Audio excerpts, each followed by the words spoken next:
Go! Welcome, Ricky.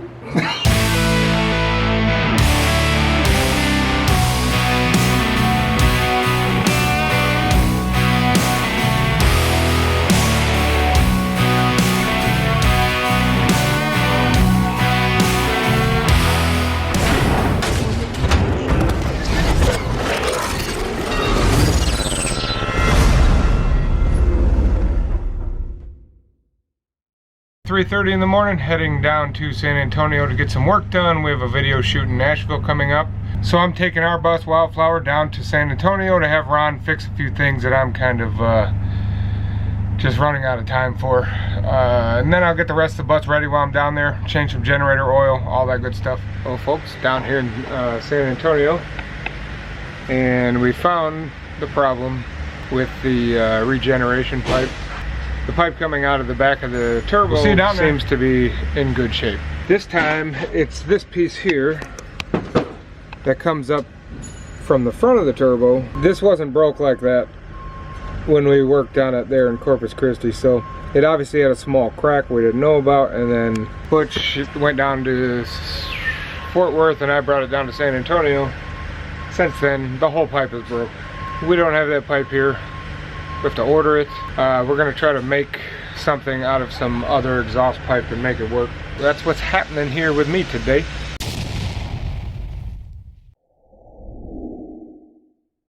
We blame you for everything, you know that, right? Yeah, I know. You watch the videos? Of course I do. So every time a bolt breaks, anything goes wrong, it's Ron's fault. All my fault. Even if we're the ones that screwed it up, it was Ron's fault.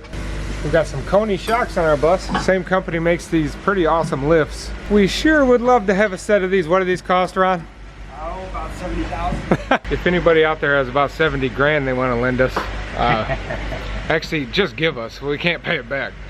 If anybody out there has got 70 grand that wants to help us get a set of these lifts, hell, we'd never have to come back down here.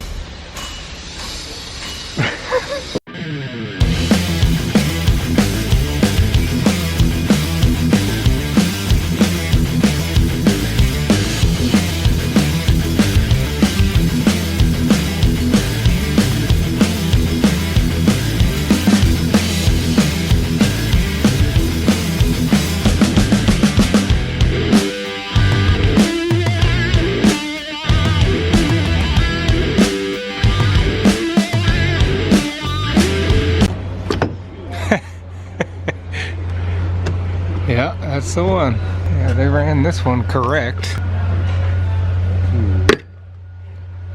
Imagine if he wasn't wearing that. I know, right? I was gonna mention that too. Yeah. I don't know where that's coming from. It's gotta be coming from these lines itself. Because that's all transmission. Okay, yeah, that's not good. Still got that little oil leak back here, but that's really not important. They always leak there. We just replaced those. No, dude. Like a year and a half ago. So I was still right, but I mean, it hasn't been on tour in a year, so it's got like 6 months on them.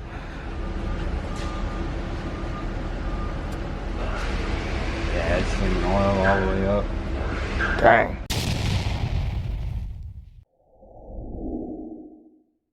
Waiting for Butch. We just did the radio show. I think it went pretty well. It was fun.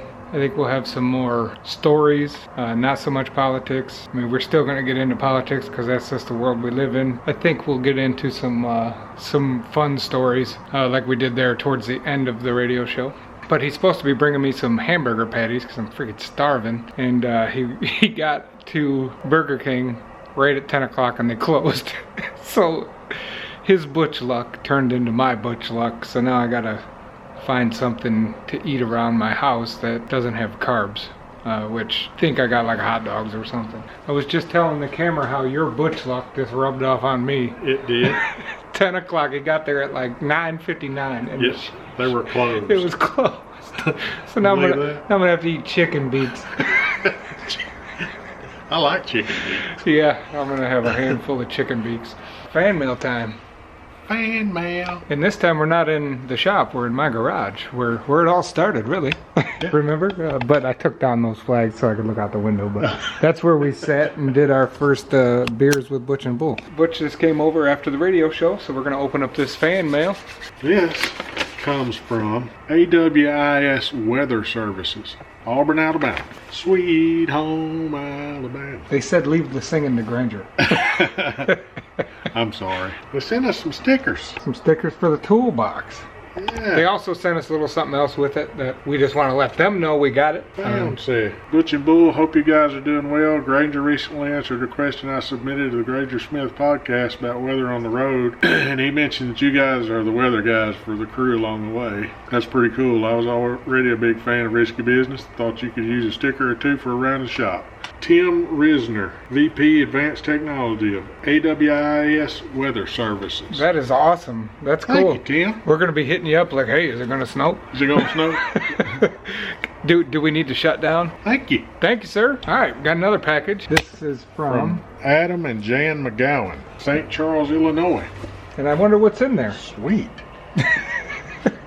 The Super Cooper Pooper Kit.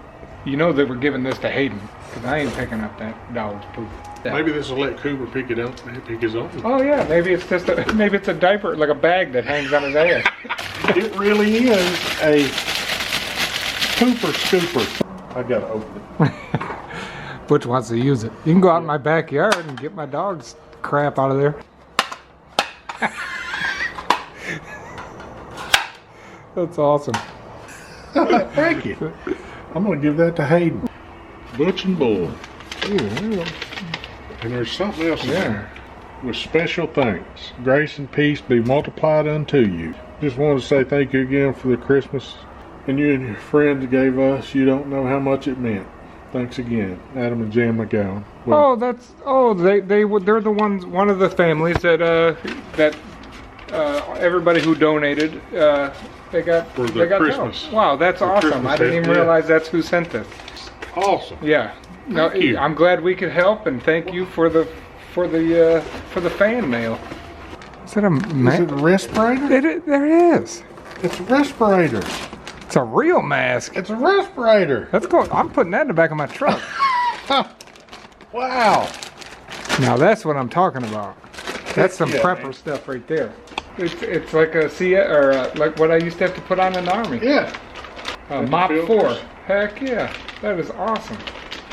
Wow, that's cool. Wow. That's so cool. Well, we're gonna put that together. We're gonna be wearing that around the shop just for fun. Yeah. We're gonna change the generator oil on a Kubota 27,000 kilowatt generator. I have 2 of them on my bus. We're gonna do both of them today. I'm just gonna show you the one. This is my newer one here. This one I had installed a couple years ago, right before the government decided to stop letting these be made. I grabbed a brand new one.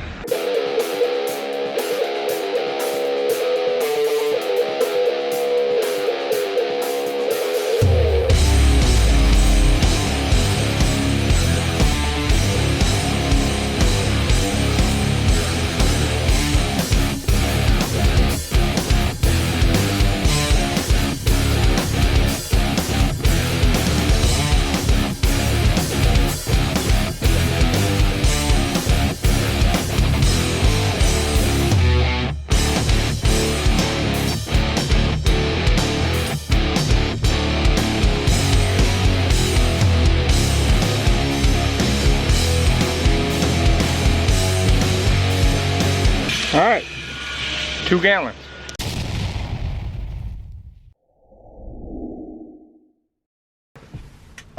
And away he goes. I'd like to see Butch do that. Yeah, me too. After months and months. How many months? Oh, at least 8 to 12. Yeah. Of trying to figure out what has been going on with our bunk AC units. So there was no airflow in the bunks, you know, and you could see that these bunks are, you know, they're skinny. And, you know, when you lock yourself up in one of them without any airflow, you've got problems. We could not figure out what was going on. Well, here, what we have here, folks, is just a little 2-foot cord of old landline cord. That's how these things communicate, through landline, or just regular standard telephone cord. Well, deep down inside of one of those was this. For one, it's a black cord. For two, this is down inside a real cramped area, but you can see sort of how burnt that is. Somehow or another it got kind of hot, because if you look at the other end, it's nice and clear. If you look at this one, not so much. It's kind of burnt up in there. It's so hard to tell. I can't get the camera to focus on it, but either way, it was 6 months worth of work for a freaking 99-cent piece of garbage. Trash-tastic. Originally, this pipe here went this way. It went straight out the center of the bus. Okay? So now when we go over, like, you know, railroad tracks or entries into hotels, things like that, and we have to pump the buses up really high so the center of the bus doesn't crunch in the middle. We call it centering it out. When they installed the generator, they put the freaking exhaust pipe right in the center of the bus. So that was the lowest point, and it always took a beating, because no matter how high we jacked it up, sometimes it still would hit it. So now we're running it. See, now my other generator, it's hard to see. There we go. My other generator, you know, it runs all the way down right before the rear wheels, and then comes out the back where it's supposed to. And that's what we're doing with this one now.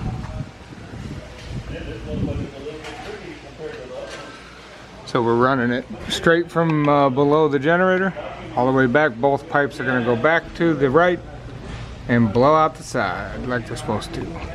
And we won't have to worry about crushing it when we center out, because it happens. Sometimes you can't tell that it's that steep in the middle, and next thing you know, you just hear a big crunch. You can see where this bus has hit a couple times right here on the right below the fuel tank.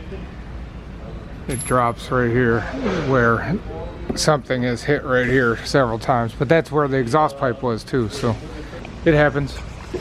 We try not to let it happen, but it happens.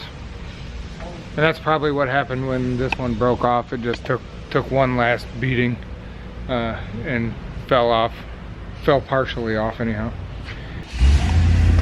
It had this glass pack on it, but there's like nothing in there. There's no muffle, no nothing. You can see right through it. So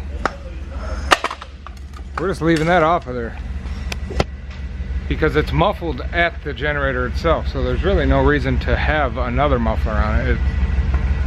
It wasn't any louder when that piece fell off, so instead of putting that old beat up, smashed on the ground 100 times piece, we decided to just go with the straight pipe, which makes no difference in sound. Right, Ron? No difference at all.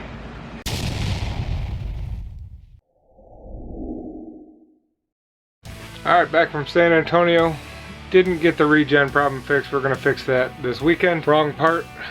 Wasn't a totally wasted day though. Got the bunk air working in the bunk room. Got the muffler, or the exhaust pipe, ran in the proper position from where it busted off before for one of the generators. So not all was lost. Got some other stuff done down there. Changed generator oils, filters, all that good stuff. So long day. Didn't get exactly what I wanted to get fixed, but it worked out. We'll get everything done. Video shoot coming up, and like a week-long trip. It's not shows, but it's something else with Granger, so stay tuned for that.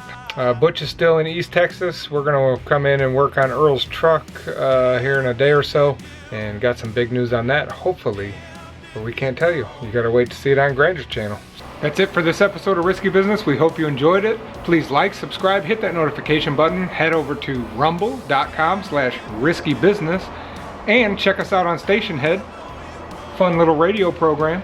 We'll see you next time. Deuces.